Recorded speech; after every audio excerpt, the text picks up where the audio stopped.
Hello universe army, कैसे हो सब लोग। आई होप सब अच्छे होंगे, स्वस्थ होंगे और अपनी तैयारी को मजबूत बनाए रखे होंगे।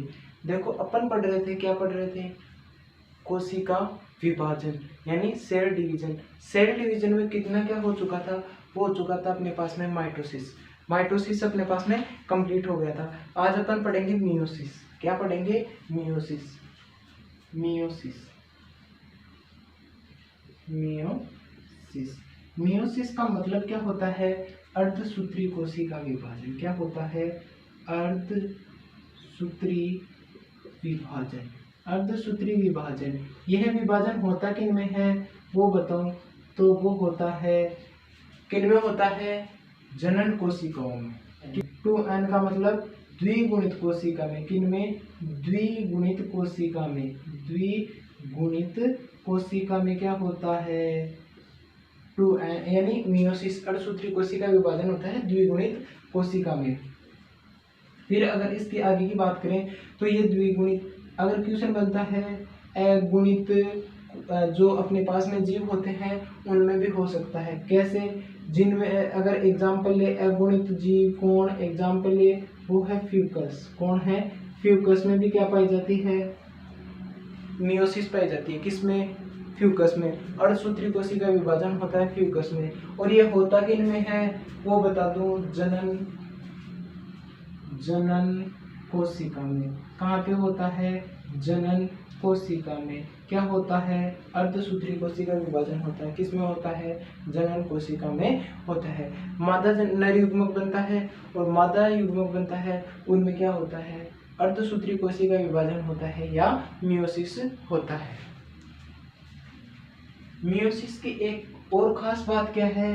वो है कि इसमें जो गुणसूत्र है या क्रोमोसोम है, गुणसूत्रों की संख्या क्या रहती है? इसमें गुणसूत्रों की संख्या आधी हो जाती है। किसमें? मियोसिस में। गुणसूत्रों की संख्या आधी हो जाती है।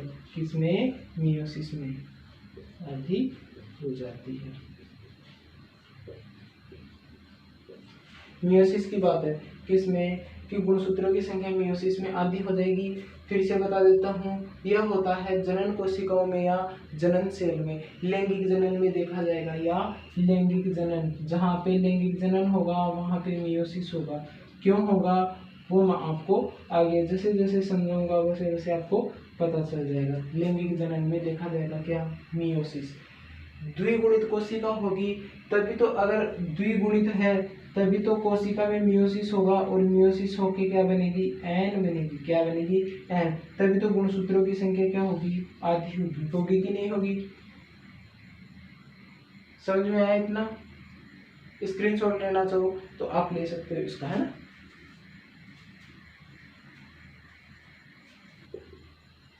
अब देखो, मियोसिस जनन कोशिका में होता किस प्रकार से है वो बता दूं। देखो, जनन कोशिका अगर मादा होगी या फिर कौन होगा? नर होगा। दोनों में जनन कोशिका होगी, दोनों से जनन कोशिका बनेगी। अगर नर युग्मक बनेगा तो उसको बोलते हैं शुक्राणु या स्पर्म। और अगर मादा युग्मक बनता है मियोसिस के द्वारा, और वो तो आपको परफेक्ट पता है, जहाँ पे लैंगिक जनन होगा वहाँ पे समसूत्री कोशिका विभाजन होके क्या होगा? अर्धसूत्री कोशिका विभाजन होगा, मियोसिस होगा।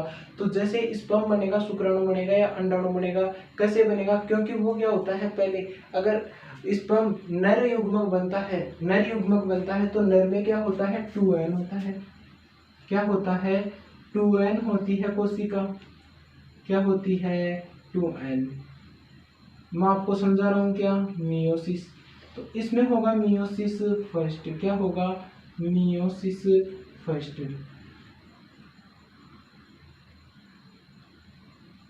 क्या होगा? Meiosis first. मियोसिस फर्स्ट में क्या होगा? ये अर्धसूत्री कोशिका विभाजन है और इसमें दो कोशिका बन जाएगी और वो बनेगी, इसमें जो गुणसूत्रों की संख्या है वो आधी हो जाएगी। दो कोशिका बन गई। समसूत्री कोशिका विभाजन मैंने बता दिया था, वहां पे जो गुणसूत्रों की संख्या होती है ना वो क्या होती है? समान होती है। लेकिन अर्धसूत्री कोशिका विभाजन में गुणसूत्रों की संख्या क्या हो जाती है? आधी हो जाती है। तो यह हो गया क्या? n 2n था, n हो गया। फिर इनमें क्या होगा? मियोसिस सेकंड होगा। मियोसिस सेकंड मियोसिस सेकंड, जो कि समसूत्री कोशिका विभाजन के समान है, इसमें भी क्या होगा, मियोसिस सेकंड। मियोसिस सेकंड के बारे में बात करूं, फिर से बता रहा हूँ, माइटोसिस के समान है, समसूत्री कोशिका के समान है। तो इससे दो कोशिका बनेगी और वो क्या बन जाएगी, एन।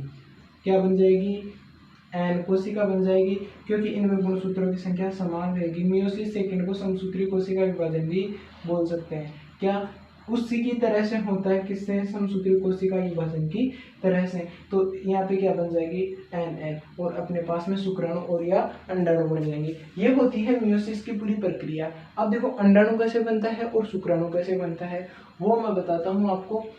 और इसके बारे में अपन नेक्स्ट चैप्टर अपना होगा रिप्रोडक्टिव सिस्टम, उसमें ओवम और जो स्पर्म है उसके बारे में पूरी ए से जेड तक, पूरी बॉटम से टॉप तक अपन पूरा पढ़ेंगे, किसमें, रिप्रोडक्टिव सिस्टम में। लेकिन थोड़ा बहुत मैं आपको बता देता हूँ, क्योंकि मियोसिस उनके बगैर समझ में नहीं आएगा। क्योंकि मियोसिस कहाँ पे हो रहा है, लैंगिक कोशिकाओं में, जहाँ पे लैंगिक जनन हो रहा है वहाँ पे कौन हो रहा है, मियोसिस। माइटोसिस के बारे में मैंने बता दिया है, माइटोसिस के बारे में यहाँ चर्चा नहीं करेंगे। मियोसिस की बात करें तो मियोसिस किन में होता है, नर युग्मक में। नर युग्मक का मतलब, नर युग्मक का मतलब स्पर्म। स्पर्म कैसे बनता है, देखो ये 2n सेल है, 2n सेल है, इसमें क्या हुआ, meiosis first, M first, meiosis first हुआ। तो मैंने आपको पहले ही बताया था, इससे जस्ट पहले कितनी कोशिका बनेगी, दो कोशिका बनेगी, जिसमें गुणसूत्र की संख्या आधी एन एन बन जाएगी। फिर इनमें क्या होगा, मियोसिस सेकंड, क्या होगा, इन दोनों कोशिकाओं में क्या होगा, मियोसिस सेकंड, जो समसूत्री कोशिका विभाजन के समान है, जिसमें गुणसूत्रों की संख्या क्या रहती है, समान रहती है। यहाँ पे भी क्या हुआ, मियोसिस सेकंड। मियोसिस सेकंड हुआ तो क्या बन जाएगी, एन, ये एन, ये एन, एन, मतलब एक कोशिका से कितने शुक्राणु बन गए, 4 शुक्राणु बन गए। एक कोशिका से कितने स्पर्म बन गए, 4 शुक्राणु बन गए, या 4 नर युग्मक बन गए। क्या बन गए, 4 नर युग्मक बन गए, जो कि चारों के चारों क्रियाशील रहेंगे। इसमें आगे स्पर्मियोजेनेसिस की क्रिया होती है, जो अपन रिप्रोडक्टिव सिस्टम में पढ़ेंगे। अब इसके बाद में बात करें मादा युग्मक की। अगर मादा युग्मक की बात करें उसमें क्या होगा, अगर मादा युग्मक की बात करें तो मादा युग्मक में भी क्या होगा, 2n मादा में होगी कोशिका, उसमें मियोसिस फर्स्ट होगा और एन एन बन जाएगा, यानी गुणसूत्रों की संख्या आधी हो जाएगी और दो कोशिका बन जाएगी। फिर मियोसिस सेकंड होगी और अपने पास में कोशिका कितनी बन जाएगी, 4 बन जाएगी। लेकिन यहाँ पे एक ध्यान रखने योग्य बात वो क्या है, किसमें, मादा युग्मक में या अंडाणु में, या अंडाणु में। अंडाणु निर्माण की क्रिया बता रहा हूँ मैं आपको। तब क्या होगा, जो 3 कोशिका है ना वो हो जाएगी अपहासित। अपहासित का मतलब वो क्रियाशील नहीं रहेगी, केवल एक कोशिका क्या रहेगी, क्रियाशील। एक कोशिका क्या रहेगी, क्रियाशील। अब देखो ये क्रियाशील और निष्क्रिय क्यों हो गई, ये क्या हो गई, निष्क्रिय या अपहासित। अपहासित, देखो ये अपहासित क्यों हुई और यही क्रियाशील क्यों रही, वो अपन पढ़ेंगे पूरा विस्तार से रिप्रोडक्टिव सिस्टम में। यहाँ तक मियोसिस था, आपको समझ में आ गया होगा। अगर समझ में नहीं आया एक बार वापस से देख लीजिएगा। एक क्वेश्चन अपने पास में है और वो क्वेश्चन क्या है, सुपादपों में, इन प्लांट पादपों में कितने बीज, 100 बीज बनने के लिए, 100 बीज बनने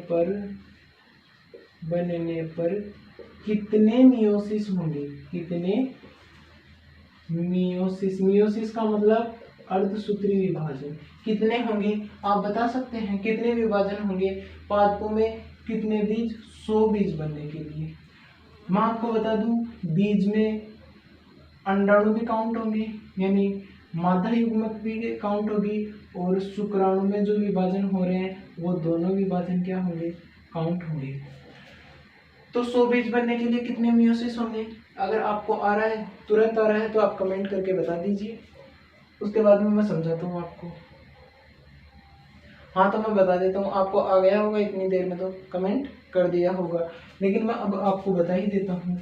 100 बीज में देखो इसमें अंड भी होगा, यानी अंडाणु भी होगा और क्या होगा, शुक्राणु भी होगा। शुक्राणु भी होगा, अंडाणु भी होगा। अगर 100 बन रहा है तो 25 कोशिका विभाजन से कितने 100 शुक्राणु बनेंगे कि नहीं बनेंगे, क्योंकि एक 2n से 4, एक 2n से कितने शुक्राणु बन रहे थे, 4 शुक्राणु बन रहे थे। पीछे ही मैंने बताया आपको, थोड़ी देर पहले ही मैंने आपको ये कंसेप्ट बताया है। तो 4 शुक्राणु बन रहे हैं तो 25 से कितने बन गए, 100। मतलब 25 विभाजन तो किसके, नर युग्मक बनने के लिए, नर युग्मक बनने के लिए। अपन टोटल मियोसिस काउंट कर रहे हैं तो मियोसिस कितना हुआ नर युग्मक बनने के लिए, 25। उसके बाद में अगर मैं बात करूं 2n थी किसमें, मादा के लिए, मादा युग्मक बन रहा था तो 2n था। 2n से अपने पास में कितना n बन रहा था, केवल एक कोशिका, क्योंकि 3 कोशिका अपहासित हो रही थी, निष्क्रिय हो रही थी, वो क्या नहीं तो बीज का निर्माण नहीं कर पाएगी। तो कितने विभाजन होंगे यहाँ पे, 2n से केवल एक ही कोशिका बन रही है, एक ही नर है जो मादा युग्मक है वो बन रहा है, तो कितने विभाजन होंगे, वो विभाजन होंगे 100।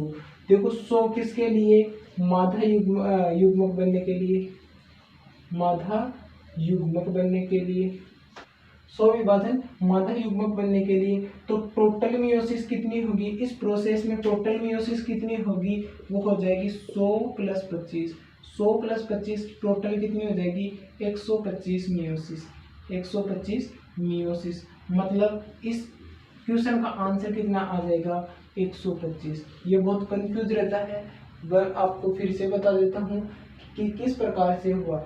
फिर से बता रहा हूँ, एक बार फिर से समझ लेना, और ये ध्यान रखना, ये नीट में तो कंफर्म आता है ऐसा क्वेश्चन, एक या 2 क्वेश्चन कंफर्म ऐसे क्वेश्चन आते हैं नीट में। देखो कैसे, 100 बीज अपने पास में, 100 बीज बनाने के लिए कितने मियोसिस होंगे, तो मादा में मियोसिस कितने हो रहे हैं, 100, क्योंकि जो 2n कोशिका है उससे केवल जो युग्मक है, कौन मादा युग्मक कितना बन रहा है, केवल एक। बन रहे 4 है लेकिन 3 अपहासित हो रहे हैं, क्रियाशील कितना है, 1।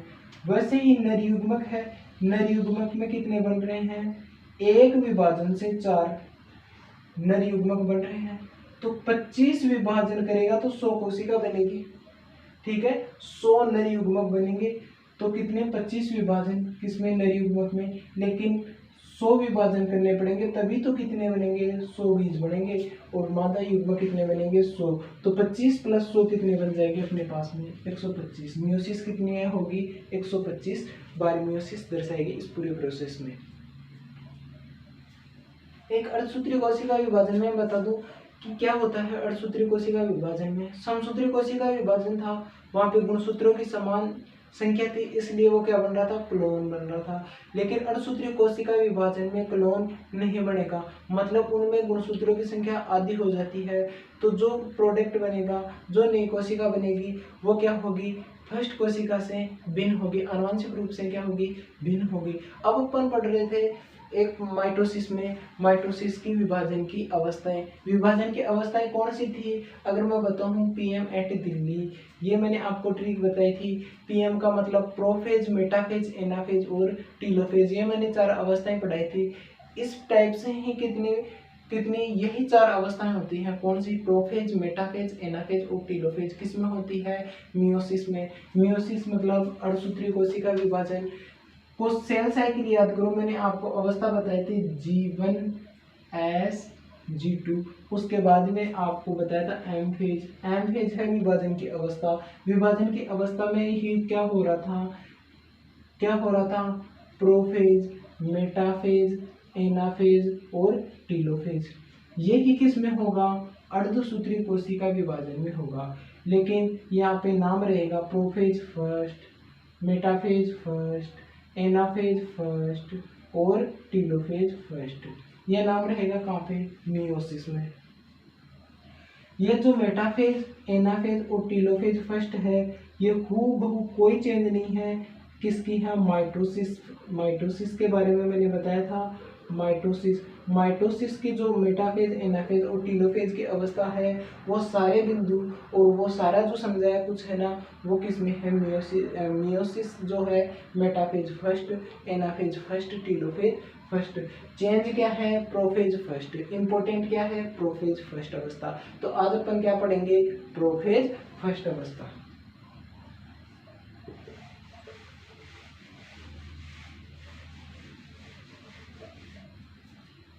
मियोसिस, मियोसिस फर्स्ट की विभाजन की अवस्था कौन सी है, प्रोफेज, प्रोफेज फर्स्ट अवस्था। और प्रोफेज फर्स्ट अवस्था के बारे में अगर बात करें तो इसकी कितनी उप अवस्थाएं हैं, वो उप अवस्थाएं हैं 4 उप अवस्था।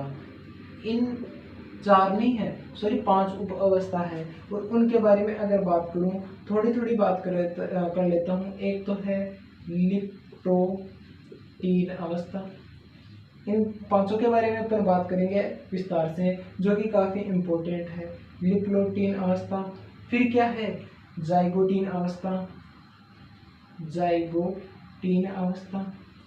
फिर क्या है, पेकाइटीन अवस्था, पेकाइटीन अवस्था।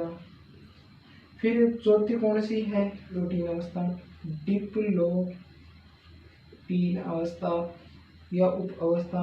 और 5वीं है डाइकाइनेसिस अवस्था। मतलब ये अवस्था किसकी है, प्रोफेज फर्स्ट की अवस्था, उप अवस्था है वो कितनी है, 5। पहली कौन सी है, लिपोटीन अवस्था, दूसरी है जाइगोटीन, थर्ड है पेकाइटीन अवस्था, फोर्थ डिप्लोटीन अवस्था और फिफ्थ है वो है डाइकाइनेसिस अवस्था। इनके बारे में मैं बताऊंगा। प्रोफेज फर्स्ट के बारे में आपको थोड़ा बहुत पता है, कहाँ पे पढ़ा था, जो माइटोसिस है, समसूत्री कोशिका विभाजन है, वहाँ पे प्रोफेज के बारे में पढ़ा था। लेकिन लिपोटीन के अवस्था के, जो लिप्लोटीन अवस्था है इसके बारे में नहीं पढ़ा आपने, जाइगोटीन अवस्था है इसके बारे में नहीं पढ़ा, पेकाइटीन अवस्था के बारे में नहीं पढ़ा, डिप्लोटीन अवस्था के बारे में नहीं पढ़ा और डाइकाइनेसिस के अवस्था के बारे में नहीं पढ़ा। इनके बारे में अपन इसी चैप्टर में आज ही इन 5 के बारे में पढ़ लेते हैं ना।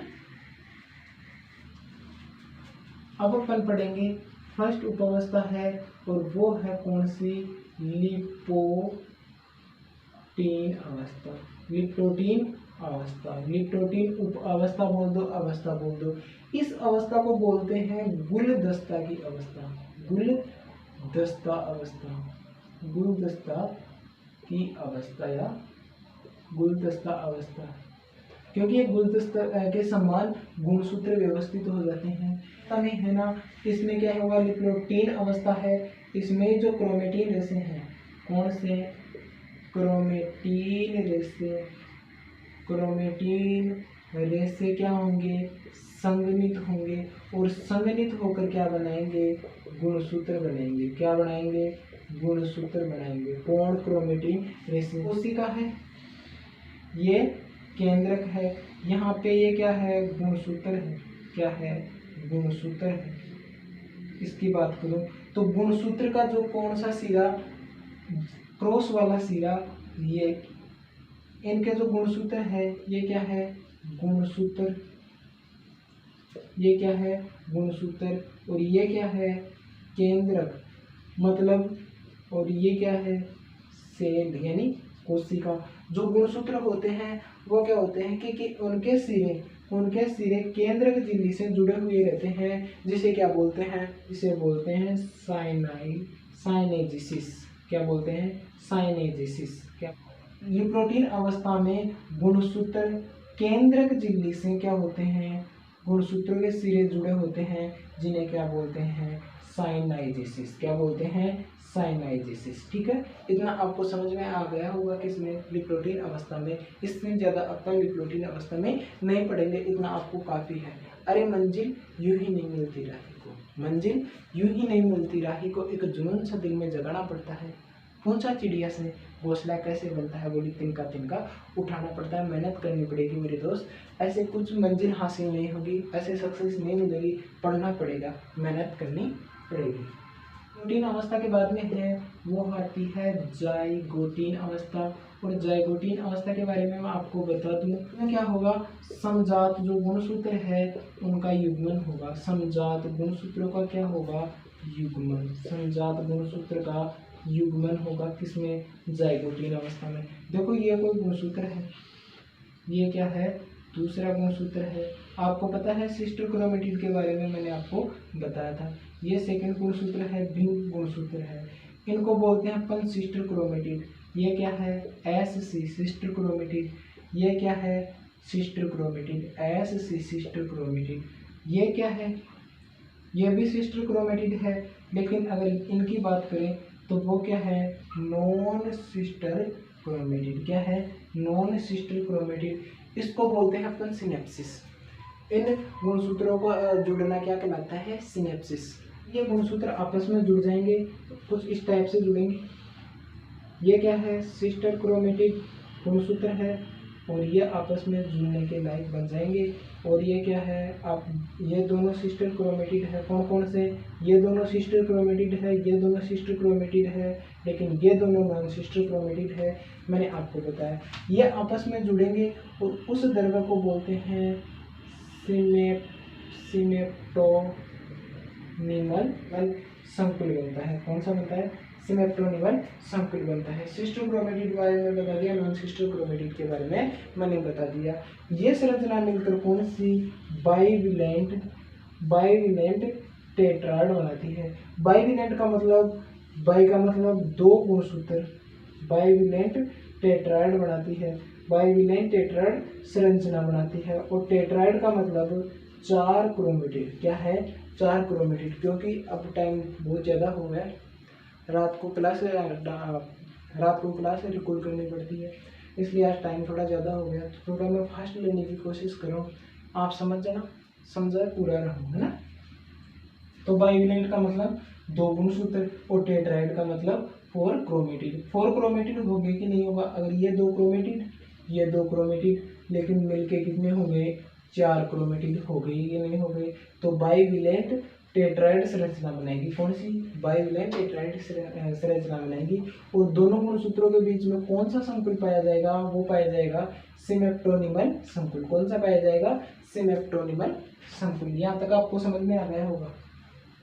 अब थर्ड जो उपावस्था है, और थर्ड उपावस्था है पेकाइटिन उपावस्था। पेकाइटिन उपावस्था, और पेकाइटिन उपावस्था में क्या होगा, इसे ही अपन बोलते हैं जीन विनिमय की उपावस्था। जीन, इसी में क्या हुआ, जीन विनिमय या पुनर्योजन। ये अपन जीन विनिमय और पुनर्योजन को कहाँ पे पढ़ेंगे, वो पढ़ेंगे कहाँ पे पढ़ेंगे, वो पढ़ेंगे अपन जीन पुनर्योजन बायोटेक्नोलॉजी में। जैव प्रौद्योगिकी में पढ़ेंगे जीन विनिमय और पुनर्योजन। जीन विनिमय को अपन बोलते हैं इंग्लिश में क्रॉसिंग ओवर। इंग्लिश में क्या बोलते हैं, क्रॉसिंग ओवर। और पुनर्योजन को बोलते हैं पुनर्योजन को बोलते हैं रिकॉम्बिनेशन। पुनर्योजन को बोलते हैं रिकॉम्बिनेशन। और जीन विनिमय को बोल रहे हैं अपन क्रॉसिंग ओवर। देखो ये घटना कैसे होती है, ये दोनों अपने पास में गुणसूत्र थे। ये क्या है, 1 सिस्टर क्रोमेटिड, दूसरा क्या है, दूसरा सेकंड सिस्टर क्रोमेटिड। ये सिस्टर क्रोमेटिड है और ये सिस्टर क्रोमेटिड है, नॉन सिस्टर क्रोमेटिड है। दो नॉन सिस्टर क्रोमेटिड के मध्य डीएनए का आदान प्रदान। डीएनए क्या है, जीन, वही क्या कहलाता है, जीन विनिमय या पुनर्योजन, क्रॉसिंग ओवर या रिकॉम्बिनेशन। ठीक है, ये घटना किस में होगी, पेकाइटिन में। किस में होगी, पेकाइटिन में। मैं लिखता हूँ, उससे ज़्यादा बोलता हूँ, और मैं जो बोलता हूँ ना, उन चीज़ों पे आप ज़्यादा गौर करिए। अब फोर्थ उपावस्था है, वो है डिप्लोटीन अवस्था। क्या है, डिप्लोटीन उपावस्था। इसमें क्या होगा, इसके बारे में मैं आपको बता दूं। ये अपने पास में क्या है, एक गुणसूत्र का सिस्टर क्रोमेटिड, ये हो गया।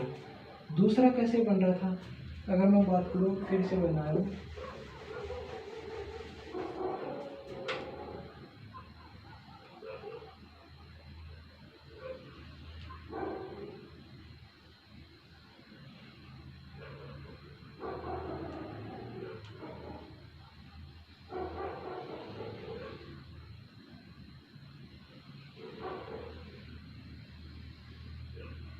ये क्या बन रहा है, यहाँ पे ये फर्स्ट गुणसूत्र है और ये सेकंड गुणसूत्र है, मतलब दोनों के नॉन सिस्टर क्रोमेटिड मिल गए और जो अक्ष आकार की संरचना बना लेंगे। ये कैसे बना लेंगे, अक्ष आकार की संरचना बना लेंगे, जिसे बोलते हैं कियाज मेटा।